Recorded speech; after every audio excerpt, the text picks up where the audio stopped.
Este es un foro, el Foro Sociedad Civil y Política, que nace con una intención muy sencilla y a la vez muy complicada, como es ofrecer un espacio para el diálogo, para el debate, para la confrontación, ¿por qué no? Toda confrontación es positiva siempre que se sepa hacer con educación y sobre todo con respeto.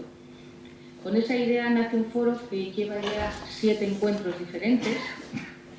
Por él han pasado pues, ya personalidades de nombre, gente que tiene mucho que decir y que ha tenido mucho que decir en esta comunidad autónoma, como ha podido ser Federico Trillo, José Laborda, Jesús Quijano, de otro lado Jordi Canal, Félix López Iturriaga o Alfredo Marcos. Son ponentes que todos ellos han contrastado su forma de ver el patriotismo, por ejemplo, su forma de ver los nacionalismos, la desafección de la política, las relaciones con la sociedad, la justicia en los tiempos que corren. Hoy en Sociedad Civil y Política nos reúne un tema muy sugerente, con un título muy sugerente.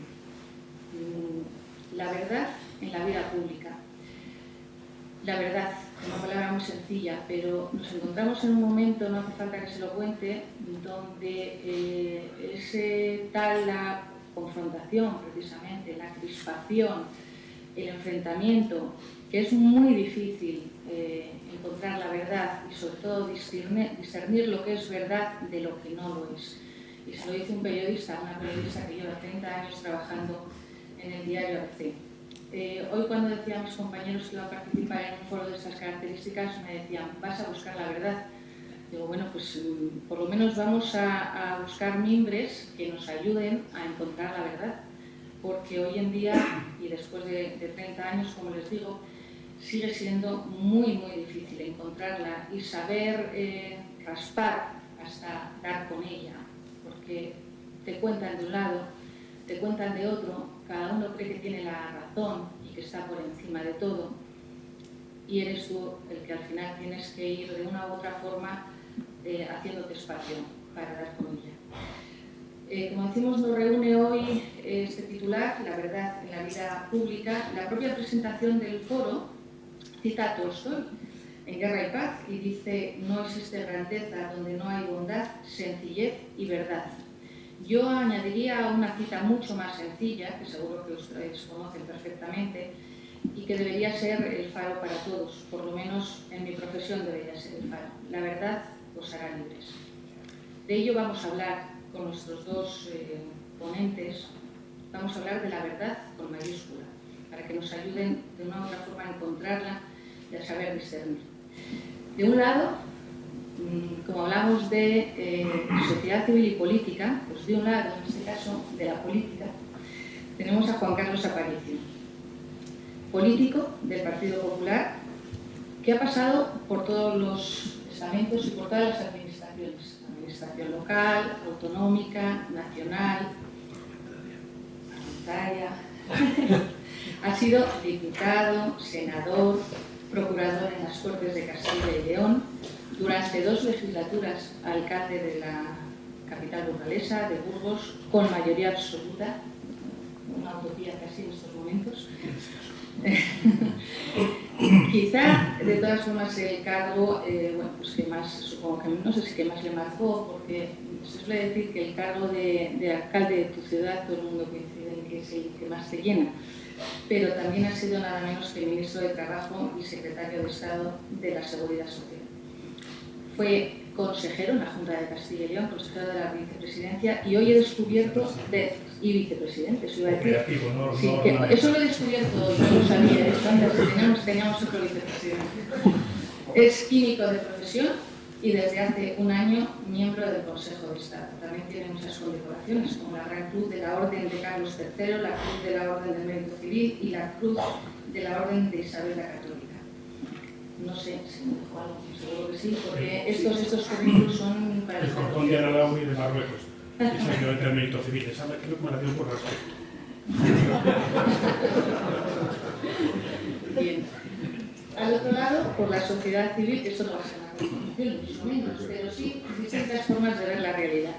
Por la sociedad civil, decíamos, tenemos a Ramón Durán Ribacova, que es catedrático de Derecho Civil en la Universidad de Oviedo. Su formación está ligada, no obstante, a la Universidad de Deusto y a la de Navarra, y su docencia, además de en Oviedo, también ha sido en Navarra, en la Universidad Nacional de Educación a Distancia, e incluso en las universidades de Perú, Chile y Argentina. También ha sido magistrado de la Audiencia Provincial de Asturias. Su producción bibliográfica es inmensa, también hojas y hojas. Podríamos citar algunas, seguro que no cito ni de lejos las más importantes porque evidentemente yo de esto sé poquito, pero ha tenido publicaciones como las donaciones encubiertas, derecho internacional o donación de inmuebles. Y precisamente un poco investigando, vamos a ver cuánto sabe Google, hemos encontrado entrevistas y afirmaciones que ha dicho usted, como que el impuesto de sucesiones es injusto porque el fallecido ya ha pagado todo en vida y daña en momentos de especial dolor. Y también advirtió de que los legisladores han confundido los conceptos de testador y de heredero en la reciente reforma del Código Civil. ¿Correcto? Muy correcto. El periodista es esa. Bueno, pues con los dos empezamos. Juan Carlos, empezamos por ti, si te parece. Por orden de edad. Pues bueno, primero buenas tardes y de verdad gracias, especialmente a los aficionados al fútbol y al Real Madrid, pero les prometo que haré los esfuerzos posibles para que puedan ver el partido. La brevedad no tiene que ser una amenaza. Creo que puede ser una práctica, que se puede ser preciso y conciso. Pero no quería olvidar dar las gracias porque para mí esta tarde es especialmente amable. Uno vuelve a los mejores recuerdos, que son los años de estudiante. Cuando estudiaba químicas, vivía en el Colegio de Santa Cruz, al que volví, por cierto, en el 89, en aquella precariedad política, compartiendo tabique con una persona que también quiero y admiro, que es Pío García Escudero, posteriormente el presidente del Senado. Bueno, he circulado por muchos estamentos, por las distintas administraciones, algunas de curiosa vuelta a la actualidad. 2 legislaturas en la mesa del Congreso. Se ha citado antes a Federico Trillo, fue mi único compañero en la primera legislatura, en la que estuve. Luego llegaron refuerzos, Luis Arrudí, Luis Ramallo, y tuvimos más fácil nuestro trabajo. Para mí fue un auténtico máster en lo que es Derecho y Ciencias Jurídicas. Uno debe reconocer sus carencias, yo no tengo ningún empacho, y si no es capaz de aprender, por lo menos tiene que buscar a los mejores para que le ayuden y cubran esos vacíos. No se ha citado, pero también tuve la suerte, la enorme suerte, de contar como número 2 en la candidatura al Congreso por 3 veces a una persona que no nos puede acompañar, pero para mí admirable en todos los órdenes, Gabriel Cisneros Navarro, que me permitió conocer lo que yo no pude vivir. En el 75, yo estaba aquí, en tercero, el año del cierre, por cierto, de la Universidad de Valladolid, estaba estudiando mi carrera de química. He trabajado como químico, no soy químico virtual, porque mucha gente que tiene títulos de conozco un señor que, bueno, también veo personas a las que tengo mucho ver y que también son amigos comunes, que llegó a presidente de la Junta de Castilla y León, cuyo único proyecto como ingeniero de caminos fue la estación de autobuses de León, que finalmente logró ejecutar, pero bueno, al cabo de unos 30 años de haber calzado la carrera. He trabajado como químico y sepan también que en mi vida laboral, ya espero liquidada, tengo hasta 2 días en el régimen de artistas, porque me permitía hacer, para comprobar que no había perdido con 50 años, ni la memoria ni el humor, un par de monólogos en el Club de Flor, que por suerte, por desgracia, ahí está. ¿Por qué le digo esto? Yo, porque muchas veces la vida no es la que tú imaginas de niño, sino la vida que te va viniendo. Es la vida en la que vas llegando a ciertos puntos, a ciertas posiciones, más por compromiso personal y de convicción que por otras razones. Si una persona a la que tú crees que puedes ir a ayudar te pide ayuda, yo no se lo niego. Una cuestión de orden. En este primer turno, ¿cómo cuánto he pasado? No, prefiero alargar el tiempo para que ustedes pregunten sobre lo que realmente les interese. La vida que voy dando por ese camino, sobre todo en claves de compromiso personal. Yo ingresé como independiente en las candidaturas en las primeras Cortes de Castilla y León. Fue una experiencia curiosa y me ofrecieron, no llegué a terminar la legislatura, formar parte de esos 350 señores tan de actualidad ahora que es el Congreso de los Diputados. Y me lo ofrecieron desde el Partido Liberal, con personas a las que siempre también estaré agradecido, porque también eran personas con una formación técnica, política y humana espectacular. Estoy acordándome de Antonio Jiménez Blanco, de Pío Cabanillas, de Antonio Segurado, de mucha buena gente. Y sí, cuando eres joven y tienes el ánimo humilde que un joven debe tener, porque te queda mucha vida por vivir y por aprender, pues encantó la vida. De ahí, se ha dicho, vine a echar una mano, me lo pidieron. Y traté de sustituir, hasta donde eso es posible, a Juan José Lucas, porque estaba pilotando la refundación del partido desde cero. Había que sustituirle aquí la vicepresidencia y me dice, claro, sí, de la vicepresidencia y de la consejería de presidencia, pomposo título, José, para la jefatura de personal y administración territorial, en una comunidad realmente compleja. De ahí, pues bueno, nuevamente a la mesa del Congreso, 2 legislaturas, de ahí a la Seguridad Social, y créanme que, lo decía antes, uno tiene que actuar por ideales. Cuando el puesto mejor retribuido, para mí más divertido y bonito que he tenido en mi vida, fue secretario segundo de la mesa del Congreso. No creo que nadie haya visto un secretario segundo de la mesa del Congreso en apuros. Te sientas, hombre, sí, puede decir quién estuvo. Cuando Pepe Olmo era secretario segundo de la mesa del Congreso, entró un señor con tricornio y tomó unos tiros al aire. Pero esto no suele pasar. Y ciertamente es un despacho espléndido la carrera de San Jerónimo, 2 secretarias encantadoras, vehículo oficial y unas magníficas retribuciones. Cuando dejé ese puesto y pasé a ser responsable, o intentar, de la seguridad social en un momento muy complicado, porque la lluvia fina había acabado. O sea, hablamos de la verdad y de la mentira, ¿no? Mi madre llegó a preguntarme, Juan Carlos, ¿qué vais a hacer con las pensiones? Bueno, evidentemente había calado la lluvia fina.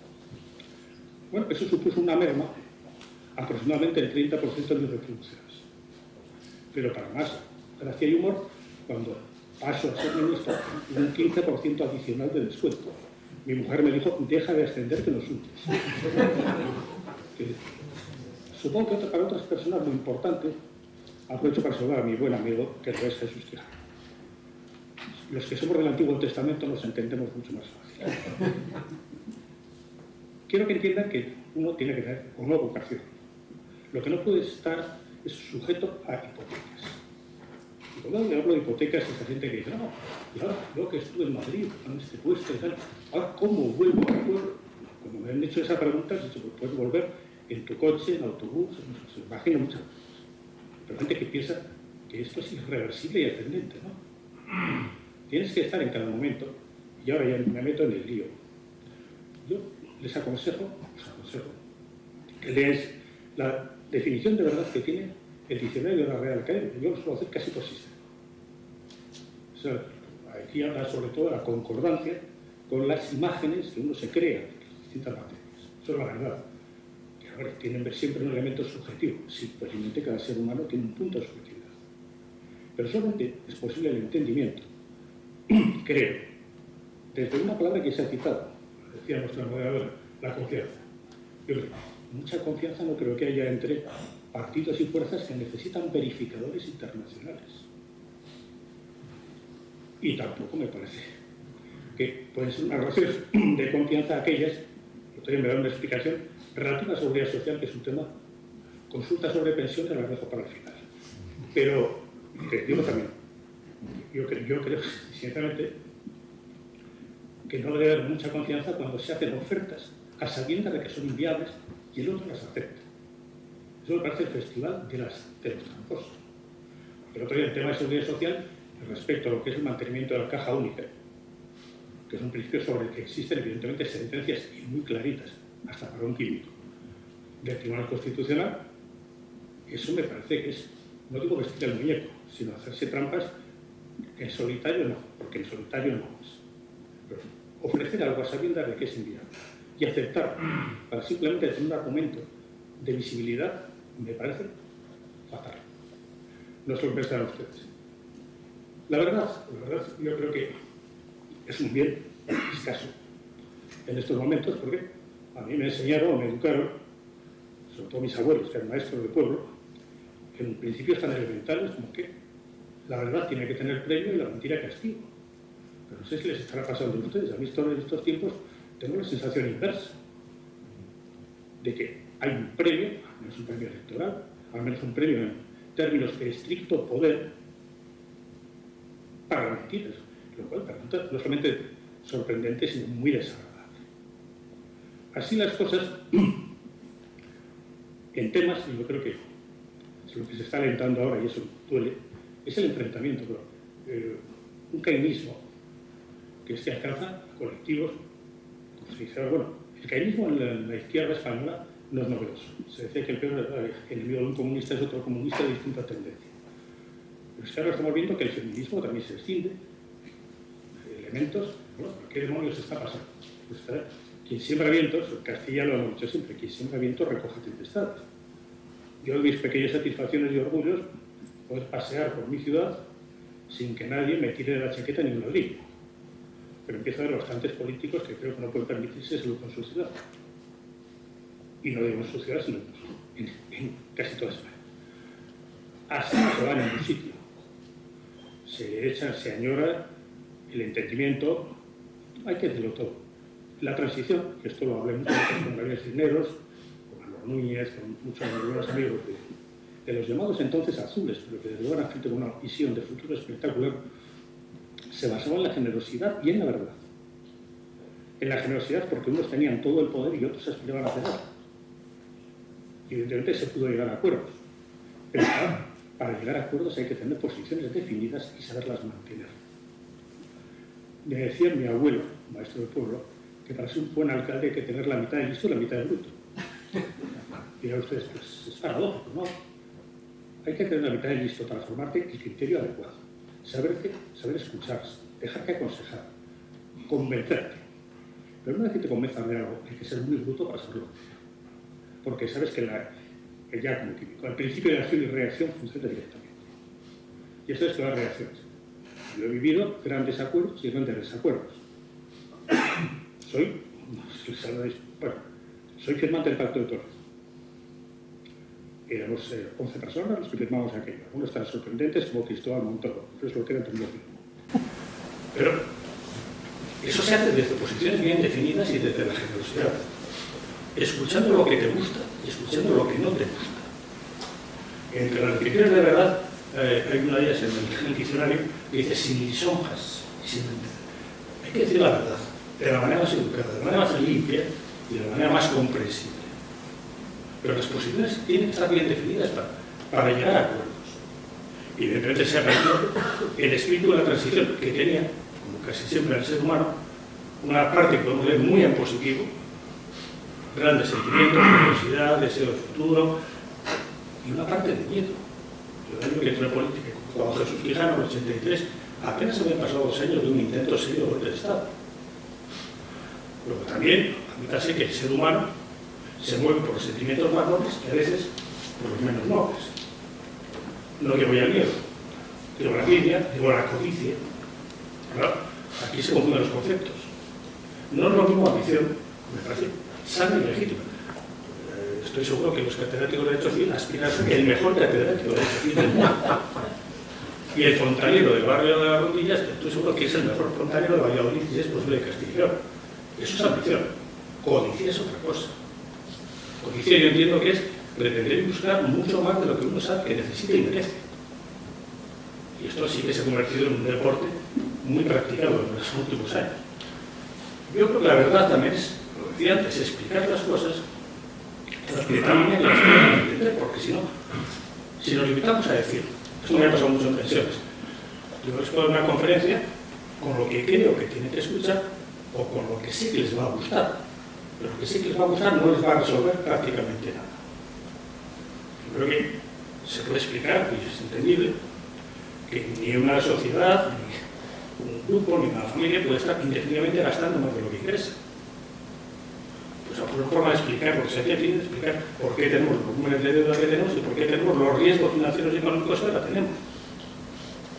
Yo creo que esto se puede contar y se puede hasta entender.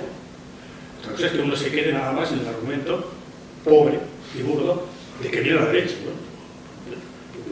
Si su altura intelectual solo llega a este, también no tengo nada que hacer. Yo no he hecho esta vida por miedo, aunque también en algunos momentos que se pretende esa percepción de riesgo. A nadie le hacía gracia, tampoco, que le monte una huelga general, pero también tengo que decir que mantengo la salud, muy buena relación, que la tengo, o pues voy a decir algo, cándidamente, y con muchos dirigentes sindicales. La clave está en estar en tu sitio, cada uno, en ser respetuoso por los planteamientos de los demás. Y es más, en tratar de entender por qué te están diciendo algo que no compartes. Si lo logras entender o intuir, tienes mucho terreno ganado de cara al acuerdo. Y lo digo por experiencia, porque insisto, en la nómina del participé de la reforma, por supuesto. El Pacto de Toledo se firmó en abril del 95. Llegamos al gobierno en mayo del 96. Es mismo que se lograron acuerdos de desarrollo del propio Pacto de Toledo. En el año 97 se logró una reforma laboral pactada, con participación de empresarios y de sindicatos, cumpliendo esa labor constitucional e institucional que tienen los agentes sociales. Por eso me parece que las irrupciones en el marco de las relaciones laborales de anunciar subidas unilaterales de salarios mínimos me parece que no hacen sino enturbiar y entorpecer aún más la posibilidad. Pero dicho eso, y como quiero, insisto, la realidad tiene que ser práctica y no amenaza. Yo encantado, le voy a decir, de que murales aquí. Bueno, íbamos al mismo colegio porque se sabe lo que pasa en los colegios. Que a los pequeños se les ignora, se les desprecia. Pues eso lo he dicho, con las intenciones de que sean hermanos o de algún amigo que entonces les tiene una cierta consideración. Bueno, pues conocí a su padre como un encantador, con un título más bonito que el actual, que era el delegado de trabajo en Burgos, durante bastantes años. He conocido a muchos de sus hermanos, tengo todo mi cariño, incluso a un primo suyo, buen amigo mío, que fue diputado general de Álava, Ramón Rabanera, que es una persona que tengo especial afecto. La vida me ha llevado por caminos impensables. Uno va acumulando experiencia, juventud y experiencia va acumulando. ¿Qué es la conclusión que saco? Yo tengo la conciencia muy tranquila. Estoy seguro de que he cometido errores. Algunos, desde luego, de los que realmente te enseñan y los tomas ya como una experiencia vivida y útil. Con mala fe, yo no juzgo a la gente con intenciones. Ahora empiezo a hacerlo. Porque creo que en esta vida hay que juzgar por resultados, básicamente. Intención cabe presumir que todo el mundo tiene buena intención y las frases tópicas de Santa Teresa de que está empedrado el infierno. Pero me paro aquí porque, insisto, no tengo ganas de aburrirles a ustedes y porque creo que más o menos me pido esta opinión, y en su día tenía hasta un muchocito, también tipo Antoñete, porque ya no tuvo la atención. Creo que el toro está puesto en suerte y encantado que nuestro catedrático de Derecho Civil el que dé la visión desde el otro lado, de ningún muro.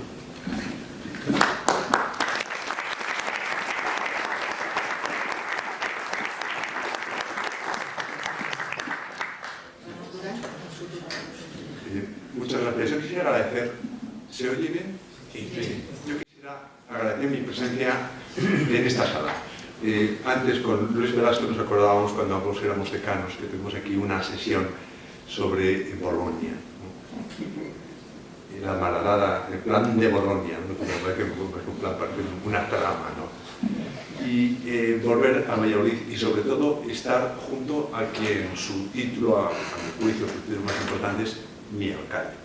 Es el alcalde de mi ciudad. Si me permites, cuando nos quieren apurar, a los alcaldes nos dicen, para los ministros se les nombra, pero a los alcaldes se les elige. Pues yo no pude elegirle porque no vivía allá en Burgos, pero yo soy de Burgos, porque aquello de que la patria es la infancia te deja marcado siempre ese sesgo. Y además he podido crecer aquí con tantos amigos y personas conocidas. Uno tiene la impresión de que el profesor universitario lo que quiere es enseñar. Falsa impresión, porque el profesor universitario lo que quiere es aprender. Por tanto, participar en este conjunto de actos a mí me ilumina extraordinariamente, porque es una maravillosa ocasión de aprender esta aventura en la que uno se enfrasca en un momento de su vida. Decía Bolonia, y viene a vuelta Bolonia, porque Bolonia el plan de Bolonia, se llama el Espacio Europeo de Educación Superior, parte de un presupuesto pedagógico terrible. Y es que no se puede basar la educación en la enseñanza, sino en el aprendizaje.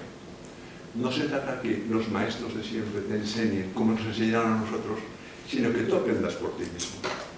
Esto que es un buen lema para el voluntariado, no le des pescado al hambriento sino una caña para que pesque, en el terreno de las ideas no es del todo adecuado.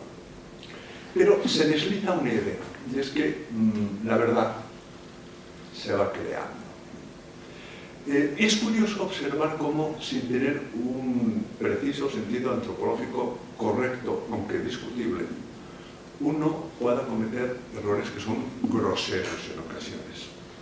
Si observamos detenidamente la juventud hoy en día, nos damos cuenta cómo, incluso en la educación se dice, no, que aprenda jugando. Esto de aprender y jugando son esferas complementarias, pero no necesariamente cumulativas, ¿no? O esa idea que tanto, esto lo explicó una vez un inspector de educación, dijo, claro, hoy en día lo que se busca cuando alguien quiere aprender es el sentimiento. Si tú quieres saber mucho del oso panda, has de amar al oso panda, y el resto va por añadidura. Cuando sabemos que el mérito, la capacidad, el esfuerzo y el sacrificio son valores ineludibles en materia de educación. Porque ¿a qué tiende la educación? A la búsqueda de la verdad. Claro, pero uno tiene que preguntarse, ¿qué es la verdad? Esta pregunta le sonará. Lo hizo el representante del poder político frente a quién era la verdad. Y Jesús le respondió que era, yo soy el camino, la verdad y la vida. Frente a Pilatos, ¿qué es la verdad? Esa acción de medio soberbia y de falta de compromiso. Le dijo, bueno, tú tienes el poder, pero la autoridad te ha dado otro. En realidad, si queremos saber la verdad de las cosas, fíjense, la verdad de las cosas, no tu verdad, luego hablaremos de esto. Hay que atender a la naturaleza de las cosas. Nuestra sociedad se basa en dos grandes principios. En las creencias es judeo-cristiana, pero en las ideas es greco-latina. Y nosotros aprendemos de los clásicos. Me acuerdo una vez que tenía un debate, yo un poquito desentendido, cité las virtudes cardinales. Entonces la persona que me dijo, ya estamos con el cristianismo. Dije, no, Aristóteles. Bastantes siglos antes de Cristo. Si es que esto es filosofía pura, filosofía que todos hemos sabido recibir. Bueno, Aristóteles decía que el ser se distingue por 4 trascendentales. Y si nosotros hacemos obedecer a estos trascendentales, tendremos una respuesta más adecuada del ser de las cosas. ¿Qué hay que descubrir? ¿Qué hay que amar? ¿Qué hay que respetar? Y que sobre todo es lo que nos enriquece. Cuando sales de ti mismo a descubrir cómo son las cosas, es cuando tienes una mejor percepción de la realidad y de tu propia realidad. Por consiguiente, decía, ¿qué son? Primero, la unidad, que es la integridad. Claro, la integridad apela a nosotros a la coherencia, y la coherencia apela a la verdad. Pero junto con la integridad, la unidad, tenemos la belleza. Claro, hoy en día, la belleza prácticamente es una reivindicación del autor de una obra que intenta, sobre todo, a veces escandalizar, a veces transgredir, a veces empatar a la burguesía, se decía allá del 68. Es decir, es una reivindicación del autor, no del destinatario. Y por eso a veces los criterios estéticos empiezan a desdibujarse, porque en ocasiones falta verdad. Pero luego viene la bondad. Fíjense ustedes que en el discurso social se ha colado la idea de que la mayor expresión de bondad, que es la caridad, es rechazable porque es paternalista. Y la gente quiere recibir las cosas que se dan gratuitamente como un derecho. Hoy en día todo el mundo habla de derechos. ¿Pero quién habla de deberes? Y además derechos basados en un principio del populismo que es terrible. Donde hay una necesidad, hay un derecho. De ningún modo. Donde hay una necesidad, habrá una acción asistencial de quien tenga que atenderla, pero no un derecho de suyo. Y entonces, claro, nos encontramos con una idea que es tremenda. Porque si entendemos que la caridad es paternalismo y que desdice del derecho al que uno pueda reclamar, le hacemos perder parte de su auténtica perspectiva. Y el último trascendental es la verdad. Dijo el poder. ¿Y qué es la verdad? Pues en la primera manifestación clarísima del Kulturkampf, de la lucha cultural, del combate cultural, sucedió con el gran discípulo occidental de Aristóteles, Santo Tomás de Aquino, que nos dijo: veritas es adequatio rei et intellectus. La adecuación de tu intelecto a la realidad. La verdad tiende siempre a tener un elemento objetivo. ¿Y esto por qué digo que fue la primera gran expresión del combate cultural? Porque una vez que los textos clásicos de los filósofos se rescataron del olvido, existía el terrible peligro de la doble verdad de corte islámico. Hay dos verdades, una entre las personas, terrenal, y otra que no tiene nada de lógica, que es la sobrenatural. ¿Qué dijo Santo Tomás? De ninguna manera. ¿Qué mantiene nuestra cultura judeo-cristiana? Razón y fe son compatibles, porque ambas expresan verdad. Y la verdad es lo que está fuera de ti, lo que tú aprendes, lo que buscas, lo que ganas, no lo que construyes, que es una idea que está hablando hoy en día de manera constante. Si ustedes se fijan, hoy en día se desea una juventud descomprometida, no problematizada, porque un problema crea conflicto, y además el problema trae consigo cierta elección personal incómoda. La incomodidad, el sacrificio, el esfuerzo ha de ser evitado en la medida de lo posible, porque habrá ciudadanos que no serán del todo felices. ¿Feliz quién sería entonces? El que vive en Babia, el que no tiene ningún tipo de compromiso apreciable, aquel sujeto que es totalmente proclive a la expansión del poder político. No sé si ustedes han fijado, pero estoy viendo. Cuando vayan por ahí verán que todo el mundo está con el teléfono, en redes que les impiden el contacto personal y con unas expresiones que a veces a mí me escandalizan. Consumiendo contenido. ¿Por qué? Porque ahora se habla de la industria del entretenimiento. Fíjense, esto del entretenimiento y la industria a mí me hace mucha gracia. Porque la propiedad intelectual, que de esto se trata, cuando quiere ser tratada como algo excelso, bueno, se habla de los creativos. Cuando se pretende aplicar como impacto económico, se habla de la industria del entretenimiento. ¿Qué queremos? Gente entretenida, gente que no se problematice y sobre todo gente que sea muy proclive a la terrible expansión de la influencia pública. ¿Cuántas veces uno se asoma a gran tema de escándalo periodístico y cuánto dura? Es completamente efímero. Nada logra durar más de 3 días. A 3 días en que por tierra, mar y aire tatubullan. Y luego se pasa a otra cosa. ¿Por qué? Porque incluso en el mundo de las ideas es necesario que estés entretenido. Claro, esto crea muchísimas consecuencias. ¿Por qué ha triunfado las expresiones populistas? Porque dan soluciones fáciles a problemas complejos. No, no te preocupes. No, aquí no hace falta que te líes la cabeza. Te vamos a dar soluciones fáciles, que como son siempre insatisfactorias, han de sustituirse por otras soluciones fáciles y así te tienen entretenido o consumiendo contenido, que de eso se trata.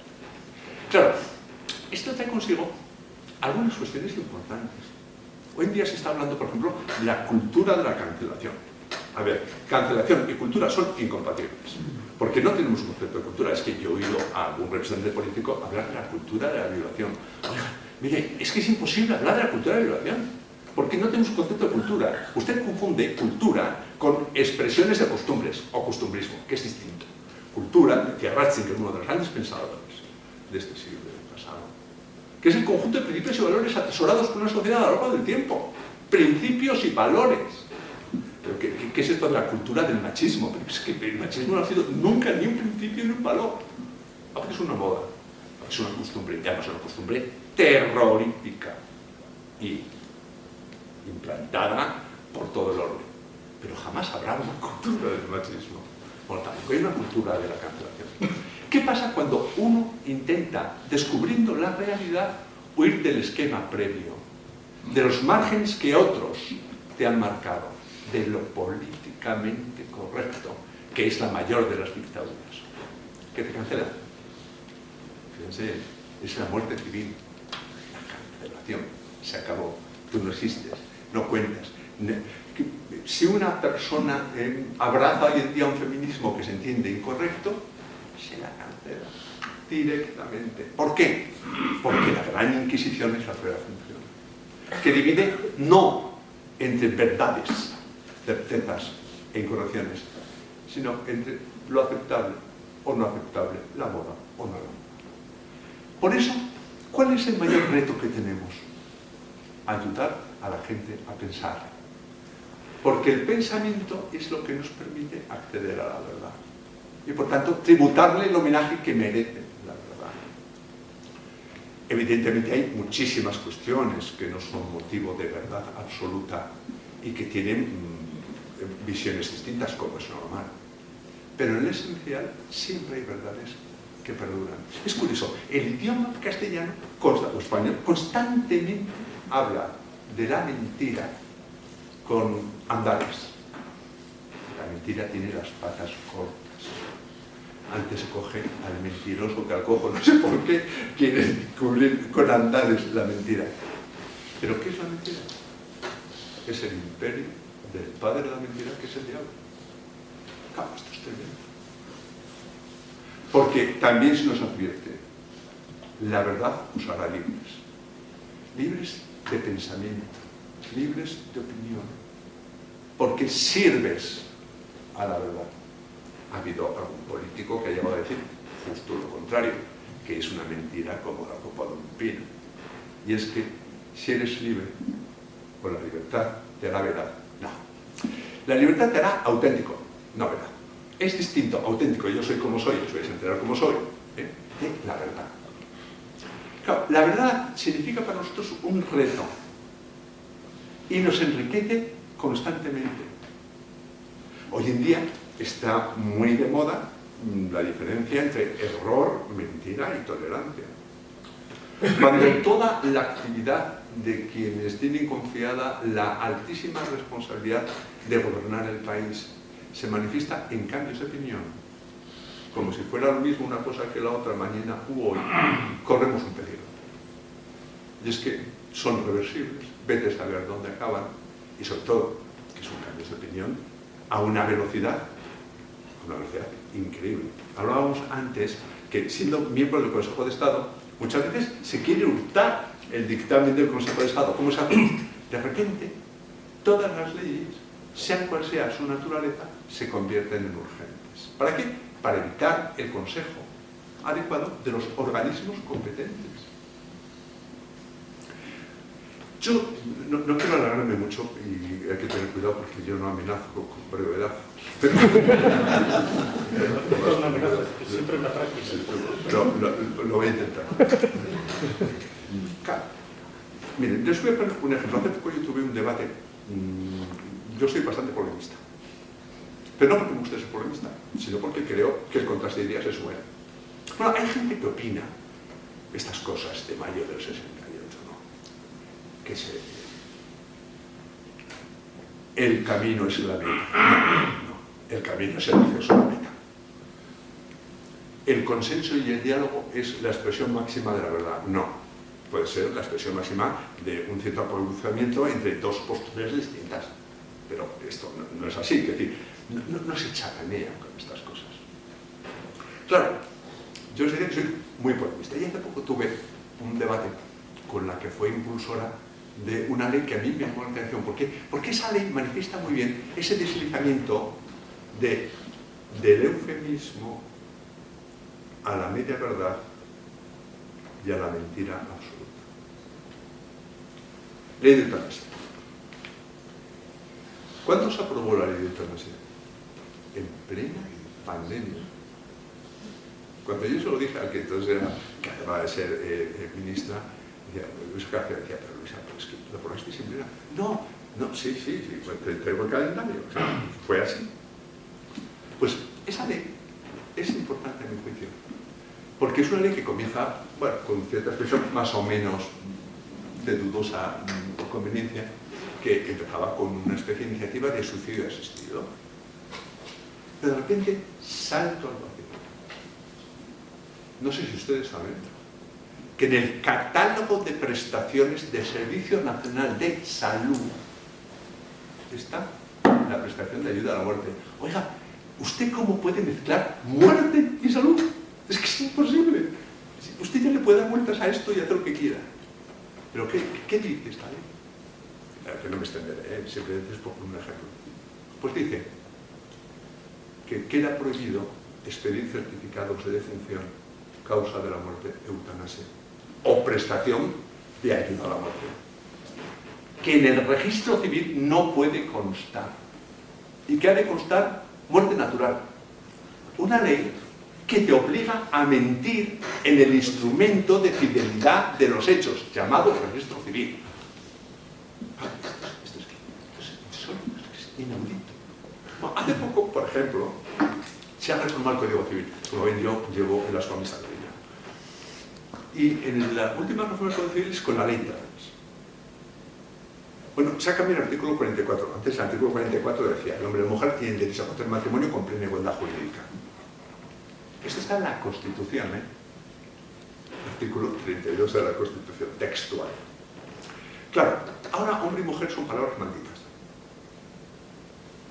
Porque como no hay una verdad cierta, sino que hay una cierta adecuación al ambiente, y como el sexo no es un dato objetivo, sino es un constructo social, algo que tienes autoasignado con tu nacimiento. Yo no sé, las asignaciones no sé cómo decirlo, pero me gustaría verla. Bueno, pues entonces se dice: las personas pueden contraer matrimonio con plena igualdad jurídica. Olvidando que la Constitución dice el hombre y la mujer, pero claro, hoy en día no se puede decir padre y madre. Son términos medio autoritarios. ¿Y qué dice el Código Civil? Madre o progenitor gestante. Padre o progenitor no gestante. Con lo cual, en el matrimonio de dos mujeres en el que una tenga un hijo y la otra por simple declaración establezca la filiación, tenemos que ella, la mujer, es el padre. Hemos convertido ya a una mujer en padre, ¿no? Es un tema interesante este, porque hay un sesgo de discriminatorio más fuerte que este, ¿no? Claro, ejemplos de estos se podrían proponer muchos. Lo importante es que uno tenga aquello que nos pasó en la historia española, que fue realmente divertido, en la época de Fernando VII. Cuando pasó del trienio liberal a la ominosa década, lo primero que hizo fue enviar inspectores a las universidades españolas, a ver qué hacían esa gente. Y llegó a la Universidad de Cervera, hoy en día Centro Social, queda como Centro Social de la UNED. Entonces, aterrorizados ante la llegada del inspector, hicieron un informe preventivo que comenzaba de la siguiente manera: lejos de nosotros el nefando vicio de pensar. Claro, ¿por qué? Porque el tipo que piensa y tiene criterio, el que quiera, es un peligro público. Es que es una bomba atómica que anda por la calle expresando ideas. Claro, tampoco hay que confundir, pienso yo, la verdad con un exceso de sinceridad falso. John Henry Newman escribió su Apología pro vita sua, su propia historia, porque le acusaron de reserva mental y de mentira, como hacen todos los católicos, es decir, los anglicanos. Y él expresó ahí: no, es que la verdad no está en estar expresando todo el día lo que uno siente sobre cualquier materia. Eso es otra cosa, eso es espectáculo. Uno enciende la televisión y que ve programas en los cuales uno le suelta al otro: no, te voy a decir, porque yo soy muy sincero, lo que opino. Y da, esta es la gran verdad. Bueno, me voy a quedar aquí, aunque podría decir muchas más cosas, porque no hay cosa que más me pueda azuzar a mí que estos planteamientos de fondo en el que uno tanto aprende. Terminaré con una cita de Machado, antes de Machado. dejó escrita esta cita. ¿Tu verdad? No, la verdad. Y ven conmigo a buscarla. La tuya, guárdatela.